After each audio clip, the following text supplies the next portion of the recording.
risk taker, be creative, build. And my engineering background led me to be recruited by one of our alums at Wichita State to get into the sign industry. So I went to school for engineering, and I knew that I could figure out everything that was going on there. But what I didn't go to school for was business. And I kind of picked that up when I was at SIGEP, being a regional director. And so when I started working for a sign company, when I came off staff, I pretty much had the ability to touch anything and everything, fuck it up, make it right, make it better, whatever. Joe Poston, who is a polarizing figure, if you know him, pretty much gave me the ability to do whatever. And so I spent 6 years with him, pretty much learning just about everything from accounting to sales to marketing to fabrication to service to customer service to everything, project management. And I got to do some of my engineering. I came across some investors back in 2011 that were looking to start a digital billboard company. Based on my experience, I saw that as an opportunity to fix a problem, and that's an important key thing that I'll probably talk on a lot tonight, was that there was a problem in the digital sign industry. They were asking companies like the one I was working for to sell their product, but they weren't providing good customer service, and their products sucked. I mean, I pretty much reverse engineered everything that was ever sent to us, figured out I could do it better. And then when I found these other guys that were looking to start a business, I took that as an opportunity to join them up and get that business going. So they had the money and they wanted to make money, and they knew digital signs could make money, but they had no idea how to do anything else related to signs. And so that's where I found an opportunity for me to jump in and take advantage of it. So I partnered up with them in 2011 and started Next LED. And so for the past 9 years, we've been doing digital signs across the country, primarily in the Midwest, from Houston all the way up to Wisconsin, and then mountains to mountains. And through that process, really got thrown into the fires of what it really meant to be a business owner and the ups and the downs that come with that. I'll get into some of that a little bit later. But as I went through this last 9 years, I started to really start to flex my brain and started to really pick up on everything around me as that could be better. That's a problem. I could do it better. I could fix that. And you just start thinking in a certain way that just starts becoming addictive. And so it actually led me into starting a software business 2 years ago for the sign industry that's separate from the digital sign company that we have.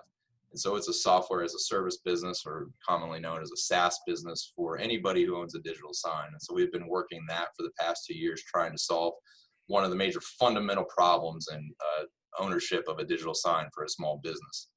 So that's brought on some new hurdles and some new things. But by going through that process and starting a second business, that's led me to start a third business, which is now a competitor to Joe Poston and Miracle Signs, the company I used to work for 10 years ago. So we're now doing all types of signs. I'm doing that again, but I'm serving all South Central Kansas and Northern Oklahoma. And then additionally, I've started to work on some other projects, one of which is a virtual kitchen and tap room concept that I've been working on with a friend of mine for the past year and a half, and just actively looking at other things. I've got an app that's kind of like sitting, on a shelf. Whenever I get bored or find enough time to pull out and start working on that. And it's really just been like this ongoing appetite that I can't stop. Like, I'm just always hungry to come up with new ideas and create. Judging by the number of kids you got, you haven't been pulling out much. Yeah, so 5 kids, that's a lot of money that I got to spend in the next 20, 30, 40, the rest of my life. And so it keeps me motivated to keep coming to work and try to figure out how to crush it. So that's kind of what I do. There was 3 things that I wrote down that I thought were really important to maybe just stoke some conversation later. One, things that I've learned. I've learned that mental health and emotional intelligence is a very strong skill or understanding of yourself to really be successful at business. And that doesn't mean if you're an entrepreneur or not, but you certainly get tested in a certain way when you're running your own business. People are everything. For the Ohio State guys, Woody Hayes, you win with people. I can never find enough good people. I have yet to find anyone that matches the caliber. And they said this when we were going through as regional directors. They said you would never find another group like this. And that's the truth, at least for me. I have yet to assemble it, but I'm closer than I was 10 years ago. And I've learned a lot about, taking risk on people and then waiting for the right people and then, spending money on them. And then the third thing was that for me, that most things really don't matter in this world. And my attitude of fuck it, I only live once, so let's get it on. And I think that that's really been in this emboldened fire inside of me to really go out and take risk and try to make things happen. That's awesome. I love that. Look forward to circling back on a couple of those. Thanks for sharing. Yeah. Gonna kick it over now to Kaps. I think I want to grab you on the spotlight in case we've got any connectivity issues or anything. You good? Yeah. Can you guys hear me okay? Yep. We can hear you okay. Right. Got a little lag on the video, but sounds good. All right. Coming to you live from the mountains of West Virginia. So we're in a cabin in the middle of nowhere. So if you start hearing banjos, I'm going to ask you to call 911 for me. I think my entrepreneurial endeavors are different than Luke's in that I kind of have one foot in employment and one foot in being an entrepreneur. And it's been that way for me for about 10 years now. So I have started, I co-founded 2 CrossFit gyms. One already existed when I bought in, but there were only 7 members and it was in a school basement and we were paying no rent.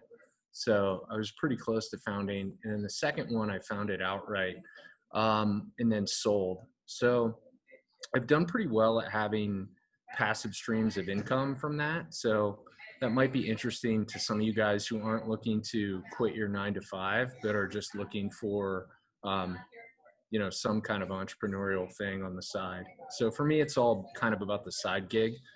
I'll tell you the things that are most important. I just got hushed by my wife. My kids are sleeping in a loft upstairs. So just let me know if you can't hear me. But the things that I've found are really important. Number one is finding the right partner.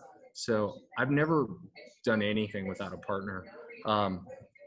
There's a saying they have in the military where is 1 is none and 2 is 1. And that's kind of how I've always felt. I guess I know that I have enough shortcomings that I need to find somebody to balance those out. So for me, that's been huge. The other thing for me is those of you guys who know me well, I'm pretty practical, and business to me is just about spending less money than you take in, and I've always kept it to that. So there's a lot of spend money to make money, and you got to go big or go home and bullshit like that. I've never thought that was true. I start small, bootstrap, and then grow organically, and that's always worked well for me. And then the other thing is do what you know. When I was in the chapter at Ohio State, I was VP of recruitment and I was sound body chair, and I'm essentially just still doing that, right? So for me, those are the 3 things: find the right partner, spend less money than you take in, and do what you know. That's awesome. Succinct and powerful. And for those of you wondering, yes, it basically at one time or another, every member of Ohio Gamma is a sound body chair, or at least could be.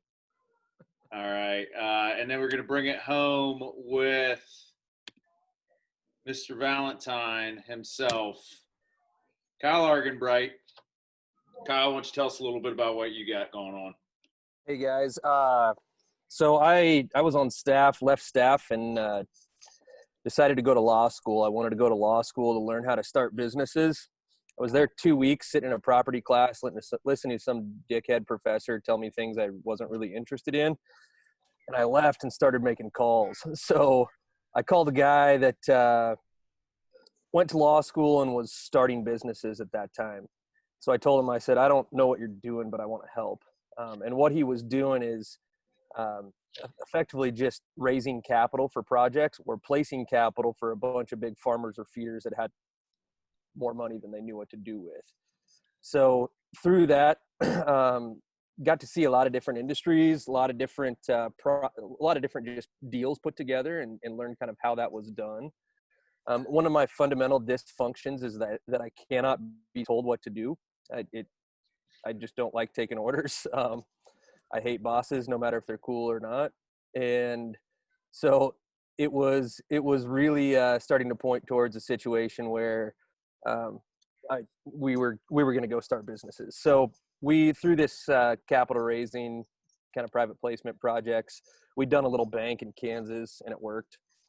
And this guy was from out in Western Nebraska, and we started to see that there were a lack of community banks out West, and it kind of pissed us off. And we also saw an opportunity there. So we came back, started a bank.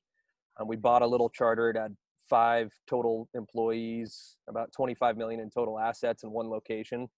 So we raised a bunch of money, about 25 million over time, and have grown it to about 60 employees, 11 locations, and 300 million in total assets. So that's the lion's share of what my time is focused on. The other things that I've done, that's a startup that's high capital, and everything's got its own kind of subtleties. Did a startup that was low capital. We started a little brewery. This idea kept gnawing at me. Every time I'd go out of town or whenever I was traveling on the road, I'd stop at these local breweries, and it was just a cool local culture feel. But I feel like this food manufacturing and local food movement's going to continue. And we happen to sit in Valentine on the purest, freshest water in the world underneath the Ogallala Aquifer. So the day after my 6-year-old daughter was born, I put an ad on the internet looking for a partner that was a brewer and would take care of all the brewing activities, and I'd take care of all the marketing, finance, and regulatory activities. And I thought it was just a way to put the idea to bed. And I got 60 applications and found an awesome partner who moved to Valentine sight unseen. So we've started that. And then the third one is we had a family ranch, but my brother and I bought it and grew it. So we've doubled the amount of head that we had. And it's something I'm involved with on a strategic basis. We meet weekly, talk about the big decisions. I'm not out there digging post holes most of the time. But that's, it's also kind of a passion of mine, and all these things work together a little bit. So I've kind of approached this from a little bit of a platform sense, where Well, being Kyle, out, you know how to dig a post hole. I do know how to dig a post hole. Yeah. So I've approached it from a platform sense. Being in a small town, the scale isn't always available that you can achieve in some larger communities, and so I've kind of pieced these things together, and they work together pretty well. These guys have talked about people. It's the most important deal. I mean, making sure that if you're not an owner operator, that you've got somebody there you can trust that knows what the hell they're doing. Making sure that you have good people as partners that aren't going to stab each other, because that's when the getting gets good, or when it gets shitty, that's when the knives come out. So you want to make sure that you have people on the team that are aligned. But really, I don't, making money's fun. I've put all this money back into these operations, and likely will for probably the rest of my life. I'm more interested in fixing shit. So there's a lot of purpose behind what I do. Focused on kind of solving some issues in communities through entrepreneurship, and it's been pretty gratifying. So that's where I'll leave it. Man, thanks for sharing that. All right, guys. So we're gonna jump into Q&A here. You can either hit the raise hand function if you want, and then that way we don't have to talk over each other, or you can drop something in the chat box and I will share it out to whomever it needs to be directed at. So anyone got a live one for these guys right out of the gate? Swedberg, you are good to go. Guys, if you don't know, Scott Swedberg, past staff, traveled in what, 12, 13, 11, 12? 11, 12. Back when, we'll just say. And so, Scott, thanks for joining us tonight. What's your question? Yeah, cool. Thanks for having me. My question is, I guess, more directed towards Kaps. Thinking about your experience in recruiting, and then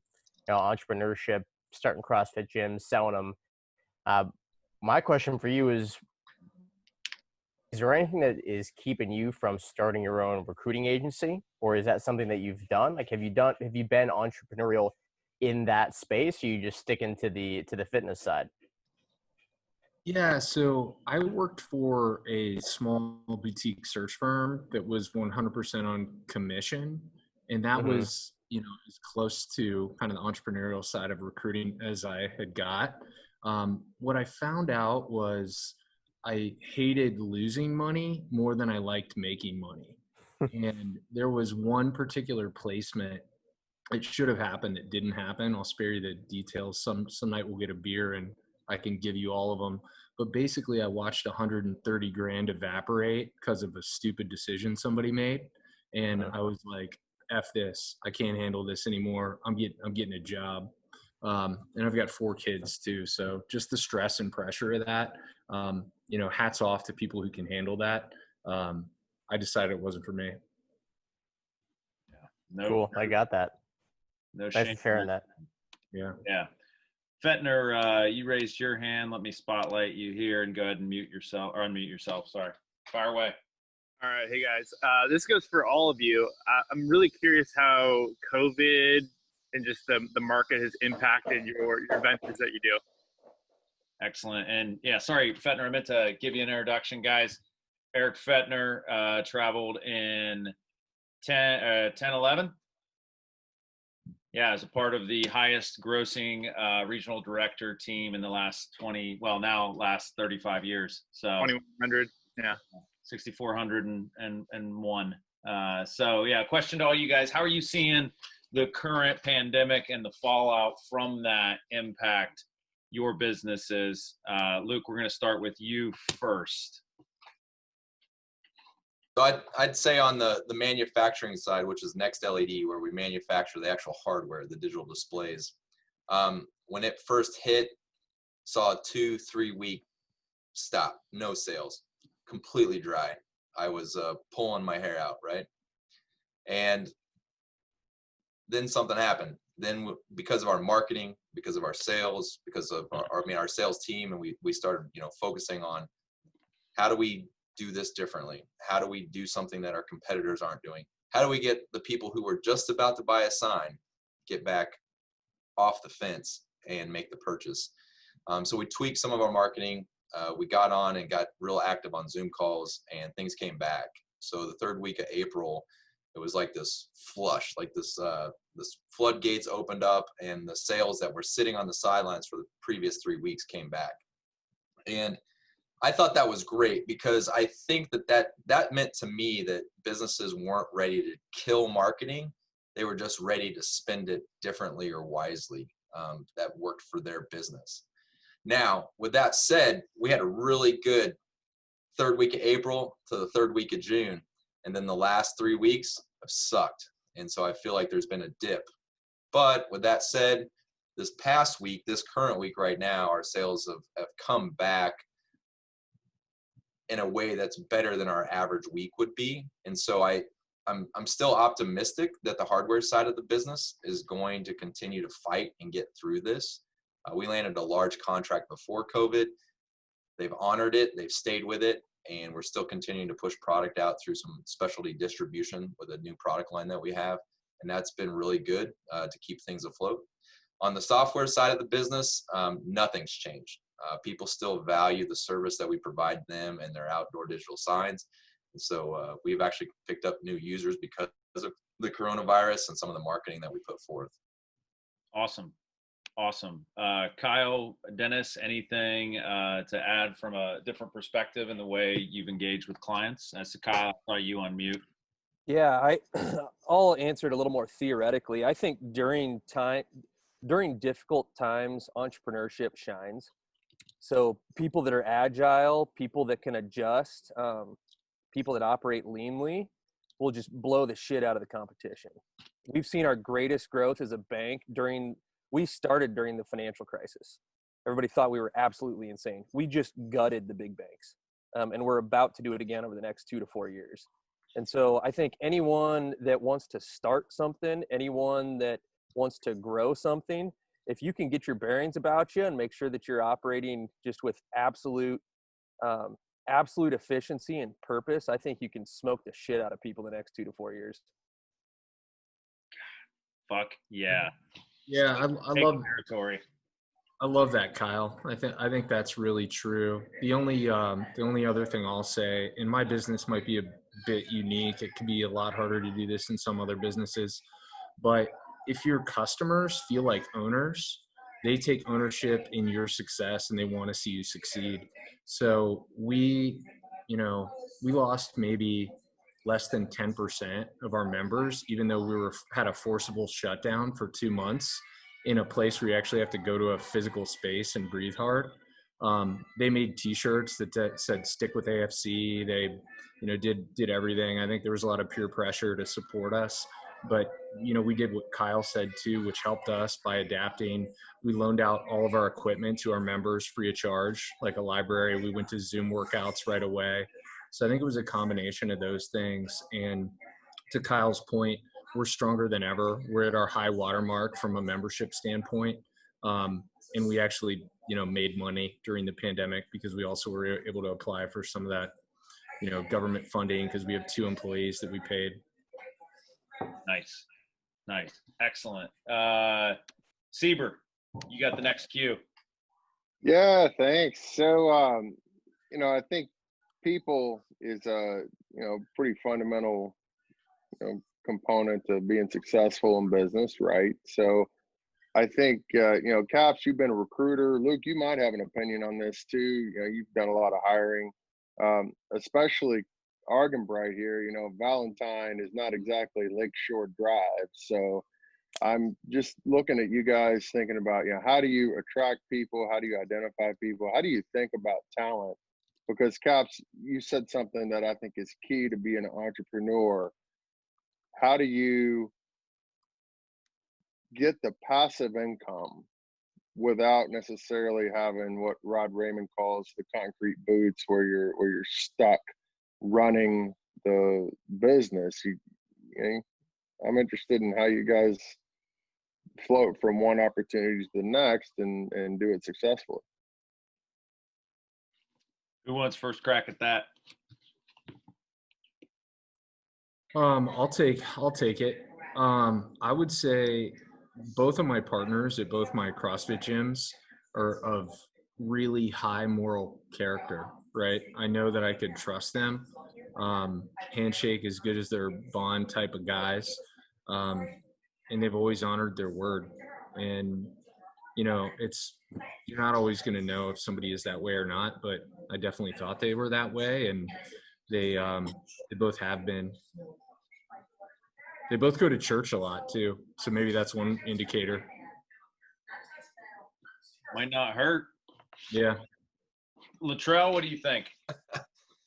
I've spent a lot of time over the last 2 years trying to focus on training, educating, and coaching my current staff. I mean, obviously, whenever we have to hire somebody new, I'm trying to find the best person I can that doesn't require as much coaching. So that is more, you're working on the finer skills that are either related to the industry or maybe it's to their position that they haven't maybe necessarily taken on.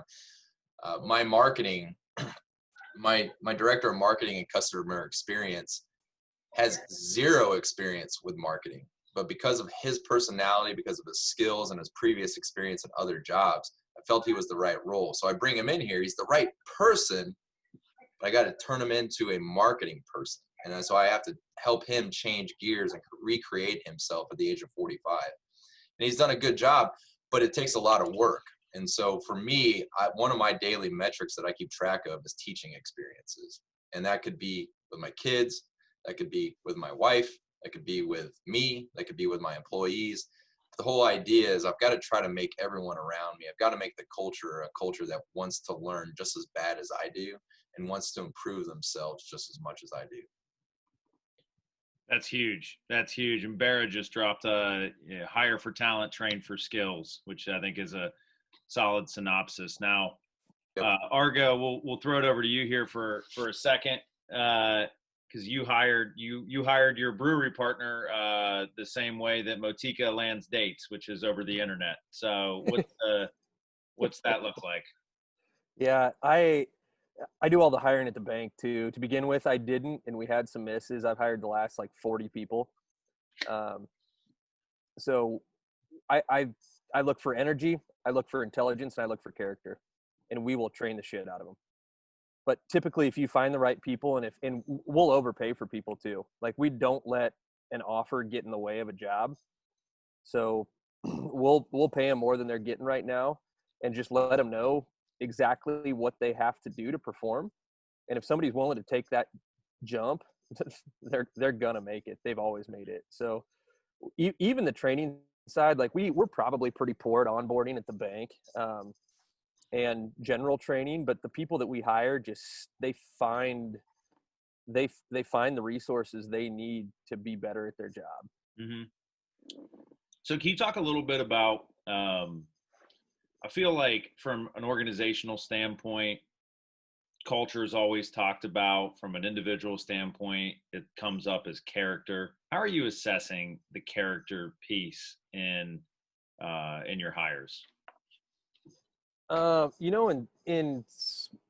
So with a community bank, there's a really clear difference between the purposes of some of these banks. Like our community bank, we want to serve our communities in ways that the big banks aren't. We want to put the profits back into those communities to help the economies grow.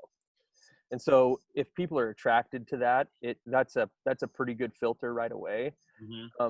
Other character, if people are involved in activities they don't have to be. If they do service, I usually find that as a pretty high character activity, either with their church, with their community, with other nonprofit organizations. That's usually a pretty good top level indicator of character. Yeah, excellent. And I think that aligns with what we heard Kaps say around, the guys that he's in business with or been in business with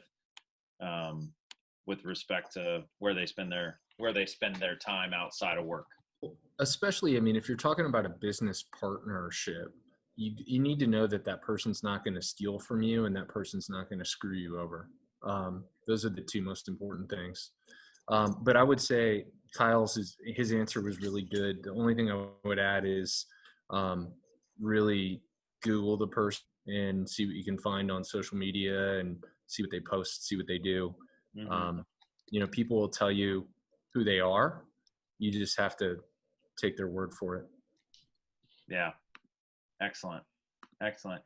I'll add as a side note, the thing I always fall back on with starts and particularly selection is expansion. Sitting down and just talking to guys all day, like you had so many at bats, and you would just see people through, and you could start to see through their shit.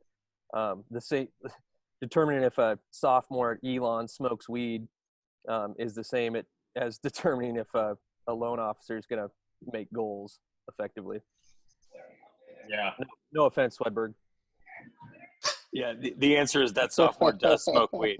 Yeah. It's Elon. Come on, auto bid. Auto bid. Swed, in your time as a member of the Elon chapter, was there anyone you didn't bid? Yeah, a lot of people actually. That's why the chapter's still so small. Nice. Shit, one of those quality guys. Yeah. That's right. Quantity of quality, deferred recruitment. No, deferred recruitment. That's a good excuse. Yeah, it's an and, guys. It's out of nowhere. Yeah. Hey, Argo, when you pull into Valentine, do they hand you a toothpick through the window? I ate some corn on the cob my friend grew tonight, so no, they don't. Hey, Michael, I was gonna add a comment to Kaps about picking the right partner. Like one of the biggest failures maybe not my biggest failure, but certainly the biggest failure of our partners with Next LED was the partner that led off as the managing partner for Next LED really fucked some shit up for us. And for the past 2.5 years, I've been the managing partner and I've been trying to dig that shit out. And it's not like it's something that we can't overcome.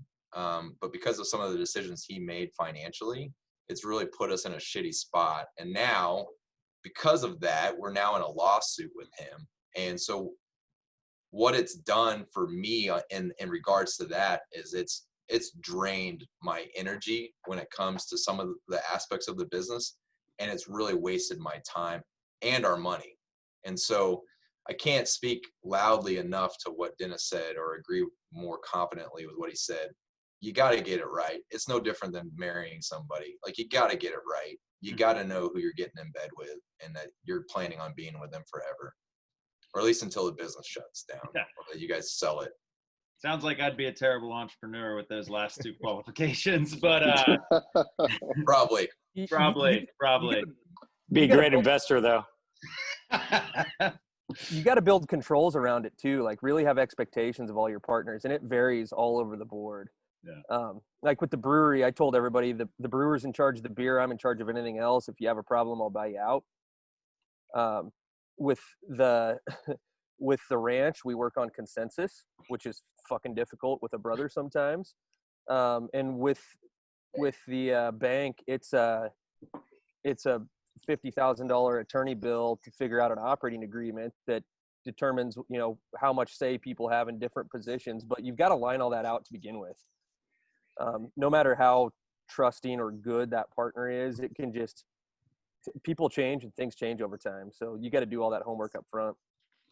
Yeah, I think that's where we made our mistake. Our operating agreement at the beginning wasn't strong enough, and there wasn't enough there probably was the opportunity to have enough oversight, but it was kind of one of those things where we weren't being Ronald Reagan, where you trust and verify. We were just trusting. And then when it came time for us to verify in like year 6 or year 7, it was like, oh, fuck. Yeah. You know, we should have been on top of this 3 years ago. If I can just make a comment, just kind of observing. First of all, thanks guys for coming on and telling about your experiences. It's great to hear, and I'm proud to be friends with all you guys.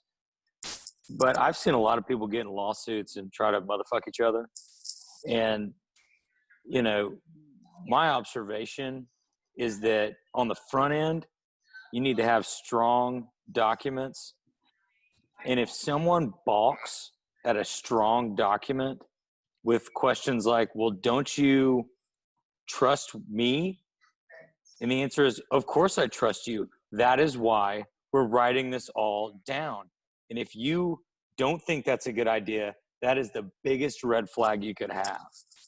So when somebody's like, well, let's just do the deal and we'll figure it out later. It's like, fuck, run. You know, that's a GFY moment if there ever was one. And really and truly a massive red flag is if someone doesn't sit there and say, hey, you know what? I think this is a great idea and concept. I really would like to create a legal framework and a written framework that focuses what we're doing here, roles and responsibilities. That is the accountability and ethical responsibility that you want to find, period. Yeah. If anyone needed to just hear it one more time about trusting when it comes to picking a partner and getting in bed with someone, like, trust your gut, because before I started working with Eric Fettner, I worked with this other guy that I knew he was a rat to begin with, but he was a rat who was really good at sales, and I needed someone who could do that. And I didn't feel like I had many other options. So I was just like, well, what's the worst that could happen, right?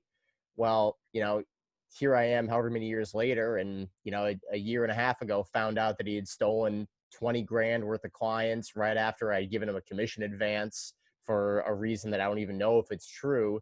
And, you know, I'm out a lot of money because this guy just ran off with clients and didn't pay me back.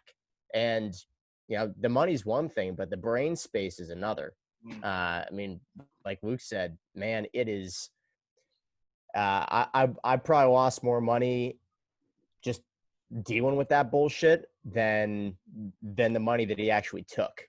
So trust your gut and make sure you got good agreements in place from the beginning, even when you're first starting out. I mean, I was like, whatever, I'll just figure it out and it'll be fine. And learn that mistake the hard way. But yeah, trust your gut, not your butt. That's right. Got another question that came through. Thanks for sharing, all of you guys. Another question that came through was, as as your businesses have grown, right? So Kyle, you took us through a pretty strong story arc. Dennis and Luke as well, actually. Have you found your role as the owner, operator, or just the owner? Has it evolved? Like how has it evolved? How have you had to get better to deal with a bigger organization? And then have you found that there's still the same sort of agility? Do you guys still have the same agility as an entrepreneur? Or is it started to shift more into something different?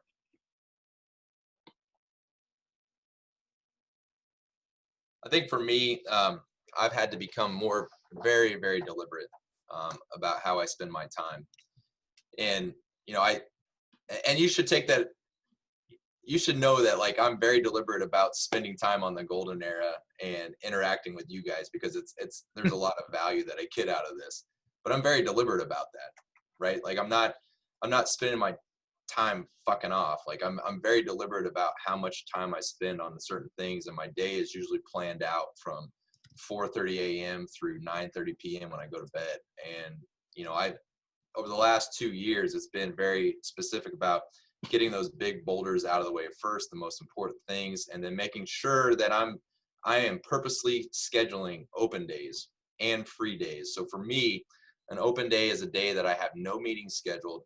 I control the whole day, and I actually work on something that's very, very productive to drive any one of the businesses that I'm working on. And then a free day is making sure that I'm specifically taking time to turn shit off and not do anything, even though I might banter back and forth with you guys on WhatsApp, but nothing work related, so that I'm at least getting enough rest, so that the time that I am spending is excellent. I mean, I'm sure you guys know this. When you guys plan a vacation and you're going to be out of the office for a week, maybe 2 weeks, how much shit do you get done in those 3 or 4 days before you leave? Like, you're an absolute rock star and you're crushing it and you're so productive. So planning free days and knowing that you're only going to have this limited amount of time of productivity actually makes you better. That's awesome. I've struggled with that a little bit. I try to manage my energy rather than my time, which causes some time management issues because I'm not managing it. What I've done though is, like, anything that's an energy suck, I just try to get rid of. So if it's something what's like, an example of that?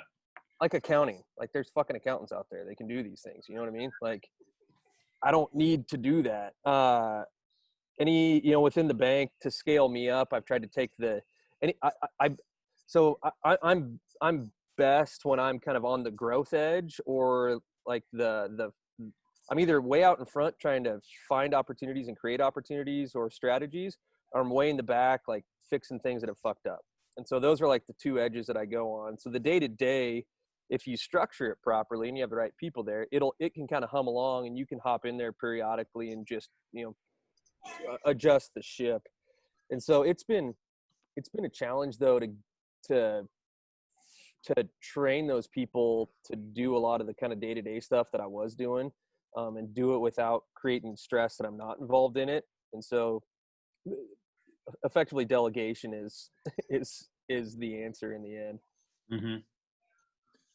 So I would say my role has changed a lot, like a ton.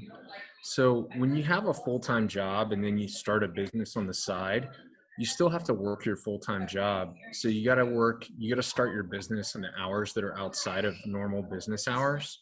So for, I don't know, 5 years, I got up at 4:30 in the morning and coached CrossFit at 5 a.m. and 6 a.m.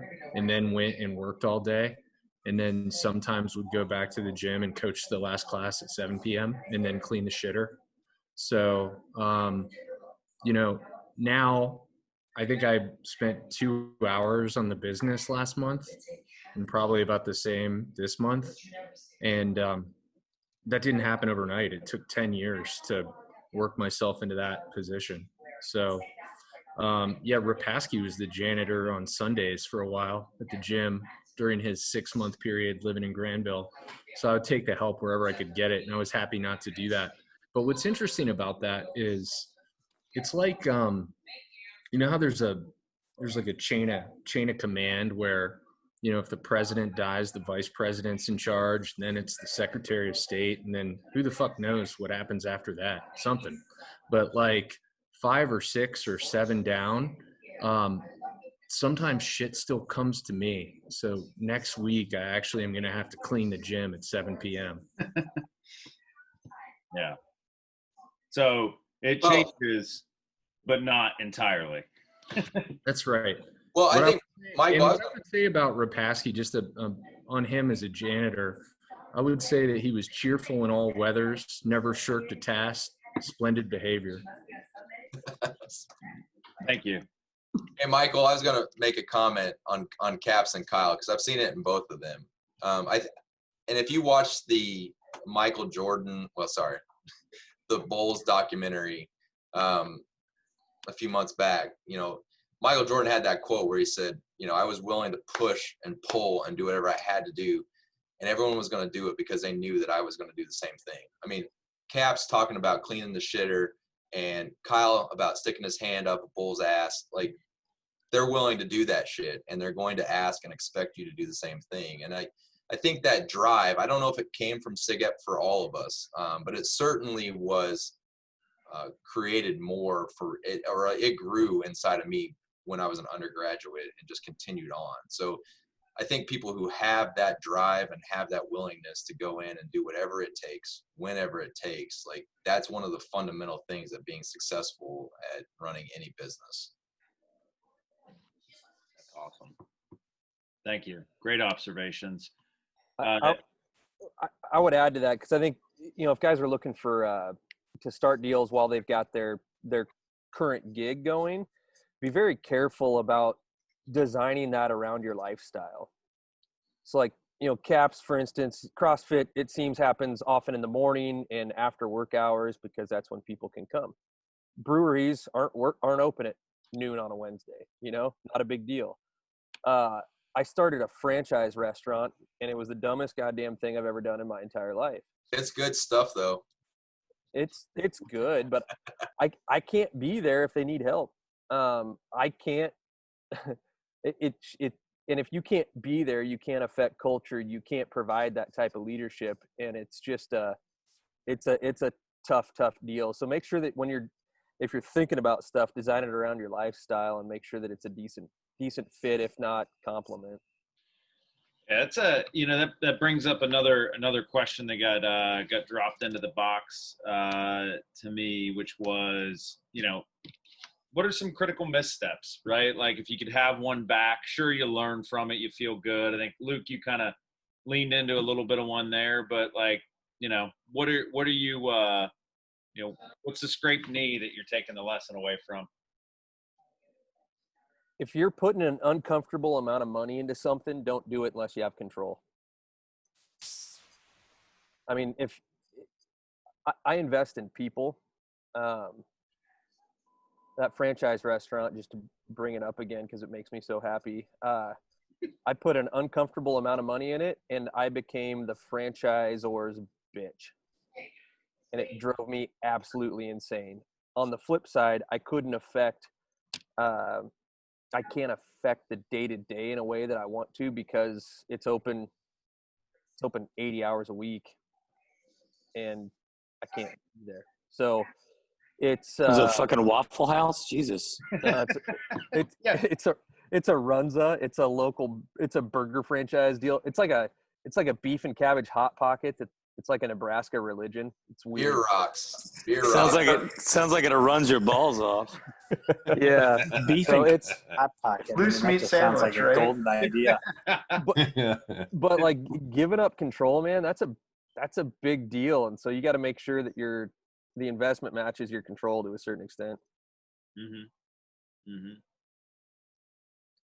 Well, I would say it a little bit differently. I would just say with any investment that I've ever made, I just plan on losing it. So if I'm comfortable with that bet, and that's the same with any Golden Era bet or anything else that we're doing, like if I'm comfortable losing it, who gives a shit? I lost it. But I'm going to do everything I can to make it turn into something. And I think that that's important, that you're willing to take that risk, whether it's a small after hours gig or it's an all-in thing. I would say, so interesting thing in my business is we've had two trainers that spun off their own gyms out of our gym. And one of those is no longer in business, and the other one I think is on the ropes. So that's good. I think the good guys are going to win in the end. But in hindsight, we never really should have been in business with those people anyway. There's things I look back on that I didn't trust them, right? And they weren't partners, but they were employees. And I also had we had a lot of different philosophies on what the business should be and the culture and what we were trying to be. And in hindsight, we should have been clearer about what we were and, more importantly, what we were not. So I think if we, I would say that the lesson to learn from that is be really clear on what you are and what you're not. And when you know that somebody's not right for you, move on really quickly. So that would be my answer to that. But I did totally different topic, something I want to make sure that I get out, because I'm sitting here looking across the room at my wife, and I have to thank her for being a huge part of our business. And I would say to any of you guys, if you're thinking about starting your own business and you have a family, that's a big family decision. Like, you got to make sure that your spouse is on board, because at the end of the day, the buck does stop with you, and you're going to be pulled away from family obligations to deal with that business. So you got to make sure that you take care of that. That's really well put, Dennis. And I mean, I remember, as an undergraduate, this is probably going back 15 years now, whenever we had the conversation, you talk about who you are and who you aren't, but, we talk about who we recruit as an organization. The question was always, well, show me who you didn't give a bid to, right? So show me who you said no to, right? If you want to get into the conversation around quality. And I think that is always, you need freedom and responsibility balanced, both. Now you're just showing off. All right, guys, who else has some questions, comments, concerns, smart remarks, physical threats for our lovely and talented panel?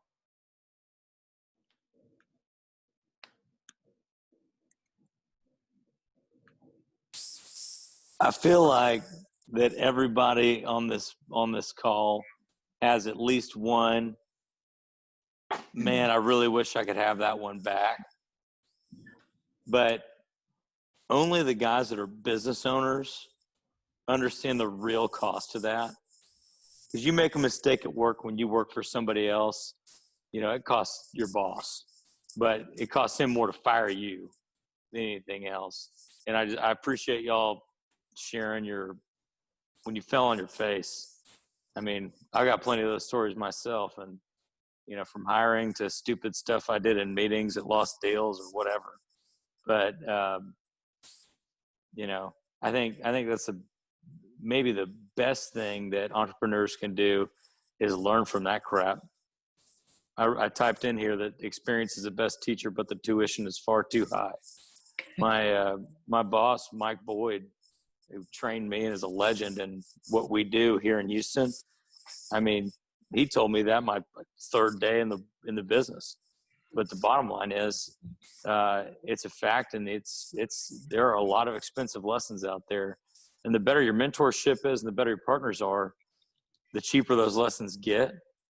But I feel like you can't be an entrepreneur without risk. And if you haven't failed at least some, you're not really taking risk. Yeah, I'm curious to maybe ask some other guys on the call if I could ask a question is to Luke and Kyle. What are your thoughts on capital? Do you start businesses with your own money, or do you raise money?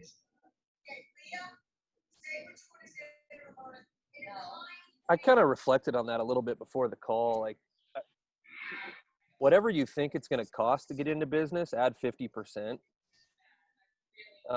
There's just either through inexperience or just fuck ups or early growth, like you're going to need more money than you thought. So if you're raising money, raise X, but make sure that they're willing to make a capital call for another 50% roughly. In terms of whether or not you do it your own or with somebody else, I think it's kind of like Kaps is 0. What is it?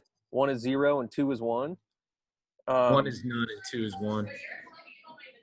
Yeah, I think I said that.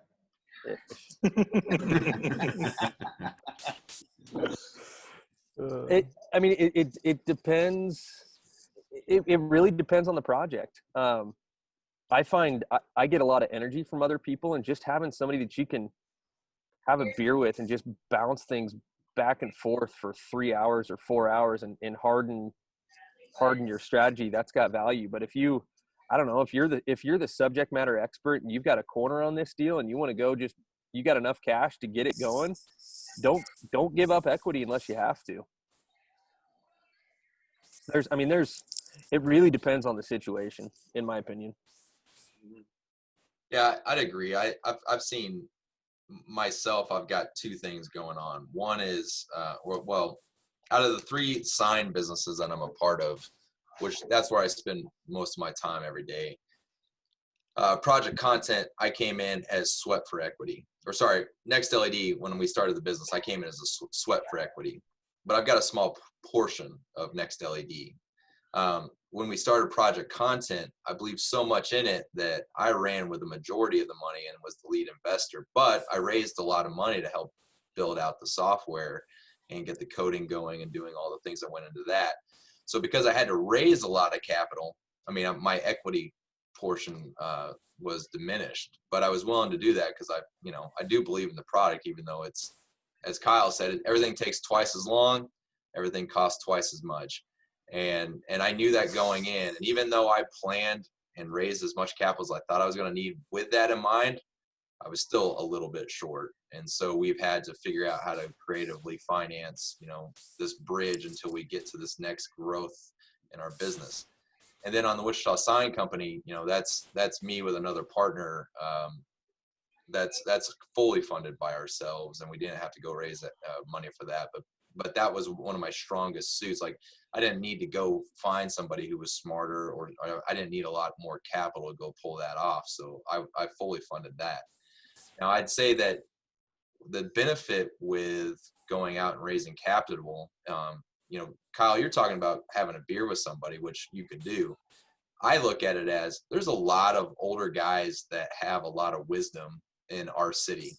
And if they've got a lot of wisdom and they got a lot of cash, really, you think about yourself 30 years, 40 years from now, don't you want to buy into somebody who knows what they're doing and you want to invest in people? And so there's a lot of guys that are sitting on the sidelines here in Wichita that are willing to invest in people. And so I have no problems going out and trying to structure a deal where I can utilize their capital, but more importantly, utilize their experience to help drive the business further and maybe and their network weaknesses. Sorry, go ahead, Kyle. Sorry, and their network. I was just going to drop that in there. Yeah, especially with a sign business where we're business to business and we touch every industry that does any sort of retail or has any sort of on-premise business in any city. That's important. Like, the network's huge. We've picked up banking clients and we've picked up retail clients that we would have never had a chance had we not had some sort of relationship with 1 or 2 of our investors from Next LED. Mind if I ask another question for? No, this is awesome. Keep it going. In the current political climate, have you guys felt like you've been forced to make any kind of political statement? And if so, how have you handled that? I don't know if Kyle and I are the right people to ask because we're both in the middle. Even if we did, I don't think anyone would listen. I'll show you my. Is there a chance to direct that question to Adam Sieber? Not yet. Sieber went and signed himself up to be October. Eddie Jones, excuse me. Yeah, Eddie Jones. I broke character a while ago, Kaps. No worries. Yeah. I don't know, Caps. You don't have much to worry about, Caps. There's 67% of Americans are afraid to express their political views these days, which tells you how they're going to vote in November. Yeah, I think it is Caps. Is that question coming from somewhere? Do you feel like you've got a constituency or a client base that is like hankering for it, or what draws the question out? Well, so the founder of CrossFit, Greg Glassman, made a insensitive tweet about George Floyd and COVID-19. I forget what it was. It wasn't racist, but it was just, it was Floyd-19. That's right. It was insensitive in my opinion, but not racist. And he was canceled for it and ended up selling CrossFit, which no one thought he would ever do. He used to wear a shirt that literally said unviable. And he's a libertarian, and he has the point of view that I've already got more money than I can ever spend. Why would I need any more? But the pressure was so intense that he sold the business. And I think he did it to save the affiliates from having to make decisions on whether they were going to stick with it or not. And he said the mission was too important, because he very much is mission driven about, people not dying from diabetes and heart disease and preventable diseases, because he knows how to get them healthy. And we do it every day in CrossFit gyms. And it's actually pretty cool. But anyway, before he resigned and sold the business, there was definitely pressure, even in Granville, Ohio, from people to, what do you guys think about this? What are you going to do? And Craig, my business partner, and I have always stayed out of the fray when it comes to politics. Like, we don't even put political yard signs in our yard, because you're immediately going to piss off half your customers. Yeah. We're apolitical, no stance. But we were forced. Go ahead. Sorry, go ahead, Caps. I interrupted you. Oh, no worries. We were forced into a position where we had to say something, but we didn't want to be ingenuous. So we basically just came out and said, hey, we don't think everything in this world should be political. We believe that there should be more spaces for people who can come together with different viewpoints and not worry about it, and just work out. And that's all we're trying to do. So we've always come at this from a place of love and bringing people together and making people better and healthier and improving their lives. And that's where we are. And that's essentially what we said. And our members were happy with it. That's awesome. There's a single person. There's probably a really good case study and playbook there in that if your goal as an organization, if you exist to focus on politics, then your organization doesn't really have a goal. But if you have a goal, you can cut through any political atmosphere. A goal big enough, I should say. I think your message there was excellent, Caps.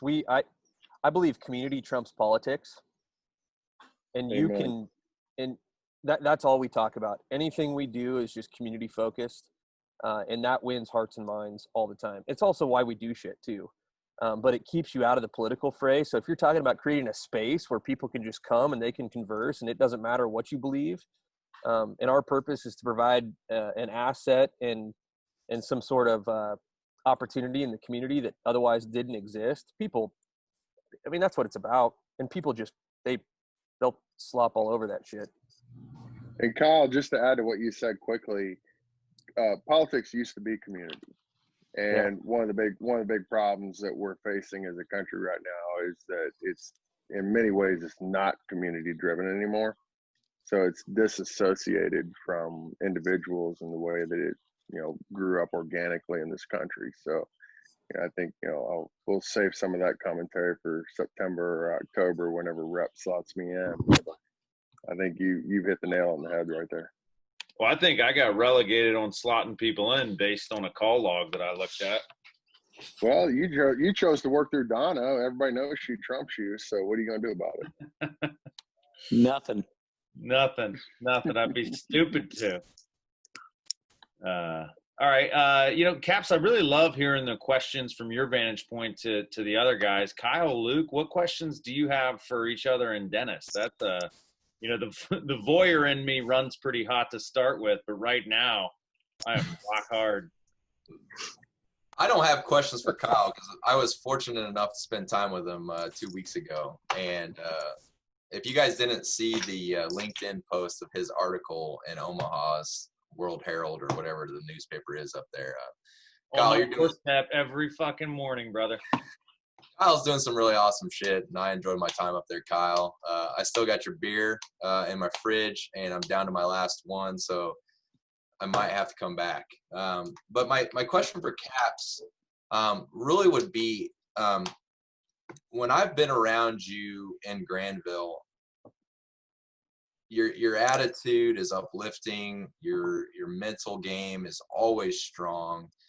That's one of the things that I'm really weak at because I wear, you know, I've got resting bitch face, and I'm always concentrated and focused, and I'm very quick to just tell you exactly how I feel rather than taking a step, detaching, and thinking, how should I respond here? So I don't know, do you have to work at that? Is that just something that comes to you because your mom was that way? Or like, how do you keep your mojo? How do you keep your positive attitude going? And because that obviously affects your life greatly. You know, I think that I don't. I think I'm just happy when you're there, Luke. Oh, that's it? Yeah. You know, I don't, it's funny, man, right? Like things are always different from the outside looking in, but I would say that I don't do a great job at that, but glad to know it seems like I'm doing a good job at that. If I could say one thing, I think just getting some physical activity every day really helps. So make sure you're doing that.